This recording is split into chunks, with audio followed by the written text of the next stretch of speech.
ये बात उस समय की है जब मास्टर रामस्वरूप अपने विद्यालय के हेडमास्टर बनाए गए।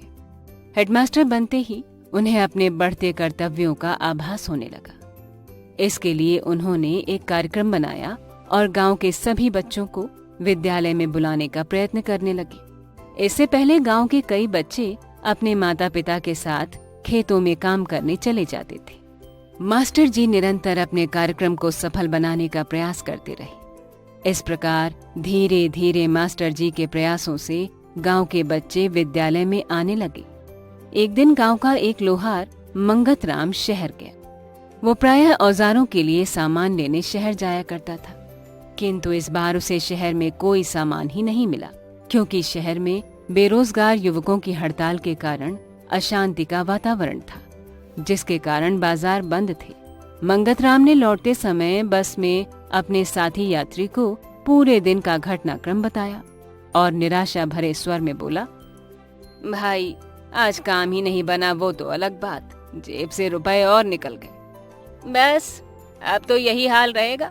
देश में काम रह ही नहीं गया है और पढ़े लिखे बेरोजगारों की संख्या बढ़ती ही जा रही है।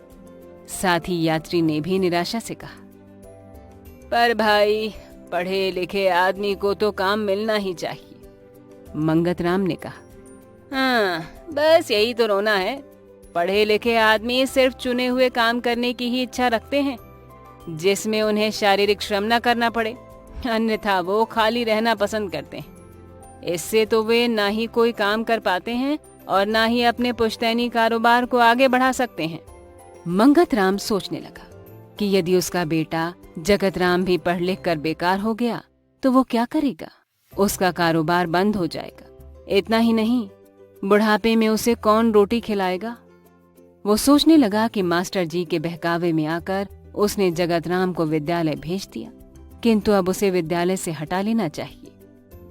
गांव पहुंचते ही मंगतराम सीधा विद्यालय गया और जगतराम को कक्षा में से उठा लाया।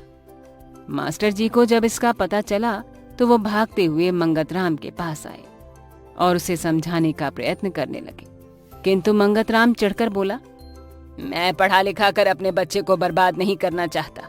पढ़ लिख कर ना तो उसे काम ही मिलेगा और ना ही वो अपना काम करने के काबिल रह जाएगा। मास्टर जी ने मंगतराम को समझाया, तुम्हारा सोचना गलत है मंगतराम।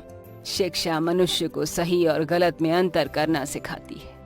साथ ही शिक्षा से मनुष्य के व्यक्तित्व का विकास होता है।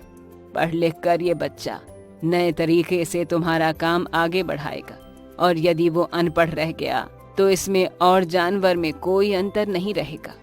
मास्टर जी की बात मंगतराम की समझ में आ गई।